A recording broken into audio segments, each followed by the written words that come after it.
Good morning, Canada. And of course, buhay ang lahat ng Pilipinang inaabot po ng ating talakayan ngayon. Ika nga natin ang ating balitaan at palitan ng kuro-kuro sa mga mabibigat at malalaking isyong kinakaharap ng ating bansa.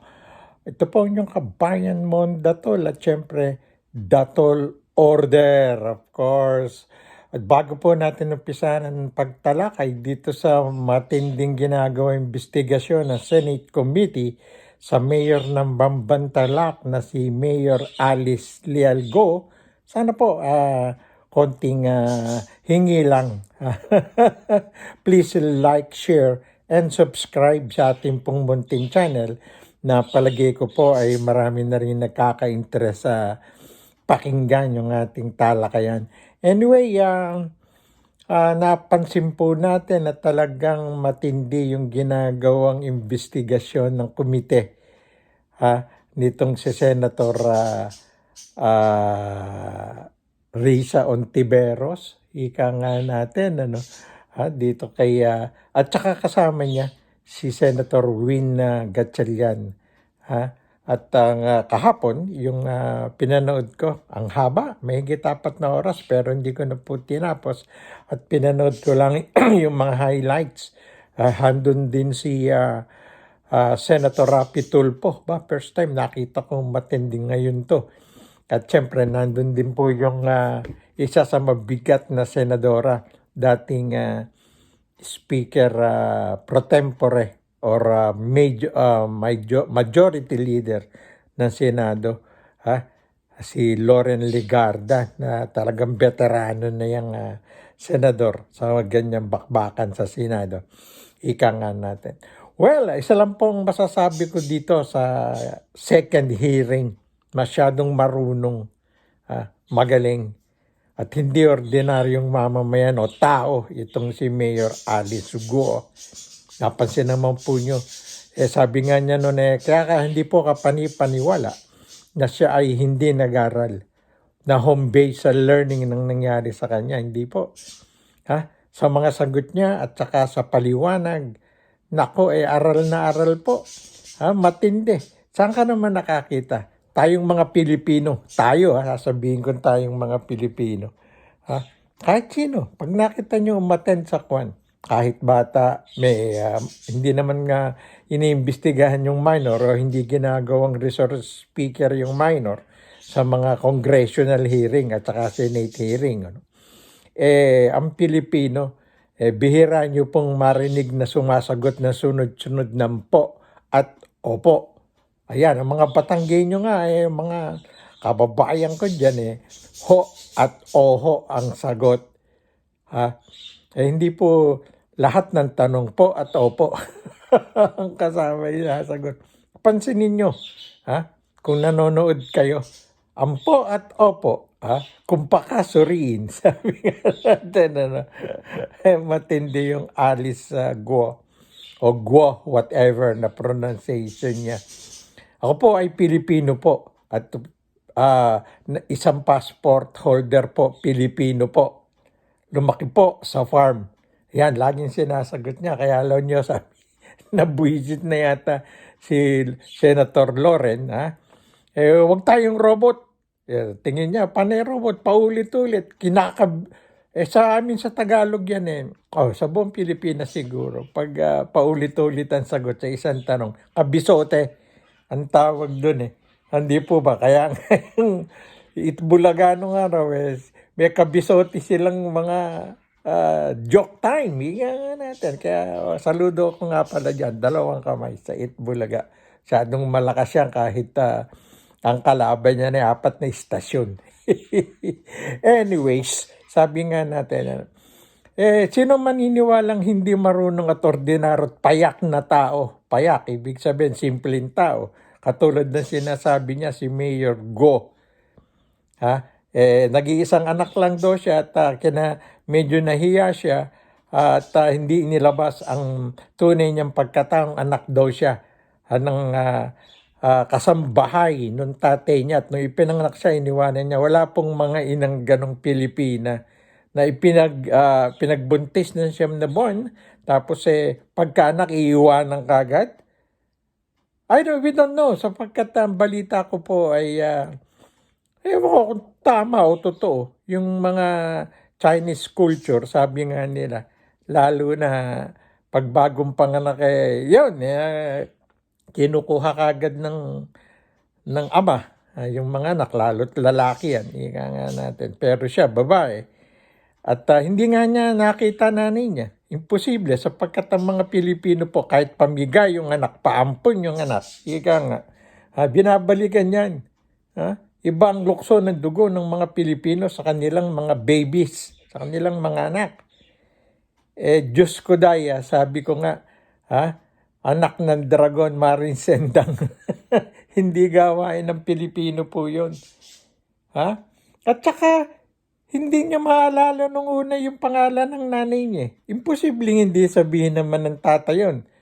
Saka, yung una pong sabi, 17 years old na raw nung i-rehistory birth certificate. Walang problema rin sa late registration ng kapanganakan ng anak. Kahit Pilipino, pero hindi inaabot ng 19 years old.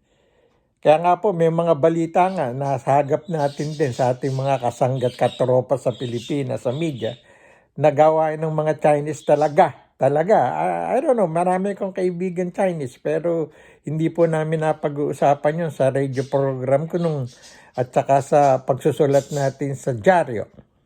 Hanggang ngayon po, may column ako dyan sa Philippine Asian News Today. At saka nga pala, good news sa ating mga kababayan sa Greater Toronto area. Mababasa na po ninyo ang datol order na column ko, syndicated naman yan sa newspaper dito sa Greater Toronto area. Taliba newspaper. Handyan na po ang datol order ngayon, start ng katapusan ng Mayo. Ayan. Twice a month pong lumalabas ang Taliba. Ang publisher niyan yung ating kaibigan, si Rolando Cabrera. Ayan, nako. Paring Rolly. Hindi, yung paring Rolly Cabrera yan. Hindi yung kilala nyo. At anyway, sabi nga natin, super dunong. At sinabi niya, nag-iisang anak ng kasambay, hindi po. Lumabas din kahapon yung birth certificate at marriage certificate nung nanay niyang sinasabing Alicia ba yun? O hindi, Alicia nga pala siya, Alice Lealguo. Yung sinasabing nanay at tatay niya. Angelito yung tatay niya. Pinakasalan yung nanay at may 2 pang anak. Lumabas po sa PSA, yung Philippine Statistic Agency na humahawak ng mga lahat ng registration, kapanganakan, marriage certificate, pati yata yung, I don't know kung baptismal o yung death certificate, kung hawak ng Philippine Statistics Authority or Agency, whatever. Nagpalit yan noon census yan. At any rate, lumabas. May kapatid siyang bata, 2. Di yun, sisinungaling na siya ron. Or posibleng hindi sinabi ng tatay niya. Pero nakalagay yun. Iisang nanay at tatay at kasal. Paano sabi nga ni Rapi Tulfo, paano magiging anak ka sa labas, kasal yung tatay at nanay mo. Kahit sabihin mo ng katulong yung nanay mo or kasambay, kasal sila nung panganak ka. Di ba? Pinanindigan ng mayor na naman yung kanyang unang sinabi. Magaling Hindi po masasagot lahat ng mabibigat na tanong sa Senado kung hindi ka nag-aral at aral ka. Ika nga. Yun. Sabi nga,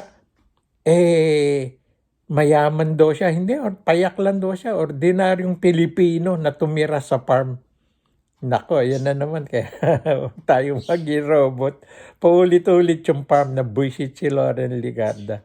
So, ang nangyari nung imbestigahan kung bobo yan kung hindi marunong yan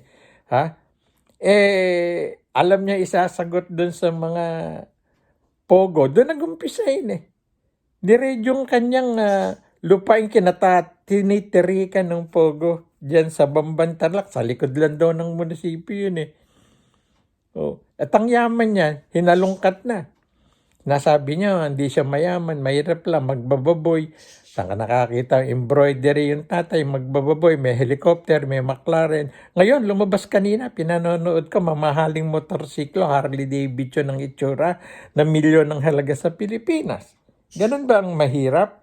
At ang matindi nito, ang galing nung nagtututor sa kanya. Ginamit niya yung emotion ng mga para maakit at kumampi sa kanya ang mga Pilipino. Alam naman po natin tayong mga Pilipinong totoo, nababagbag kagad ng damdamin natin. Kaya pag ginamitan tayo ng emotion, natatandaan nyo ba, I'm sorry Garci, nung dating presidente na babae, nung dayain si FPJ, ang clamor ng Pilipino, dinaya, alam nyo ginawa, I'm sorry na parang iiyak, pinatawad ng Pilipino. Ganon ang ginamit na mythology nitong si Alice Guo. Kita nyo, biglang nagpa-interview kay Davila, kay Karen, hindi naman Karingking yun, iba yun, si Karen Davila to. Nakuha niya kagad ng emotion, may paiyak yun, totoo bang iyak yun, o iyak ng baka? Baka, hindi pa buhaya. Well, tinan po natin, marami pa pong kasunod yan, pero naginamitan ng Pilipino ng emosyon. Appeal to emotion ang tawag dun eh. Yan, alam lahat yan ng mga journalist mga veteranong journalist. Kaya alam natin yun eh. Yun ang ginamit niya kahapon, kaya ako nangingiti eh. Kayang-kaya niyang. Magaling yung nagtututor sa napakarunong po. Hindi po bongo yan. Hindi ordinaryong tao yan. At ang kayamanan niya, 300 million ang net worth. Kaya isa lang ang pwede nating tanong dito eh. Yung tatay ba niya, kasapakat ba to na gano'n? Yung close open parent, kasapakat ng sindikato? Para gano'n ang nangyari sa dami nila ng yaman. Angking yaman daw. Pag-uusapan po niyan, natin yan every other day o every day na. Nagka-interest po tayo, ginamitan tayo ng emosyon. So po tayong padala sa emosyon, pero ang Pilipino talaga ganun eh. Well, maraming salamat po. Please like and subscribe. Hindi po natin titigilan yan sapagkat ginagawa tayong tanga ng hindi naman Pilipino eh. Kaya yung sinabi ni Rapi Tulfo, lie detector test, tingnan natin. Pero hindi naman pinaniniwalaan kung minsan kung magaling yan eh, kayang ipasa yan.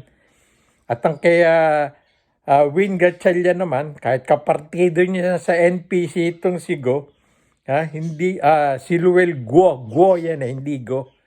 Tingnan natin anong mangyayari. Please like, share, and subscribe para diretso nating atakihin to. Ito po yung Kabayan Mondatol. Magandang umaga po sa inyong lahat.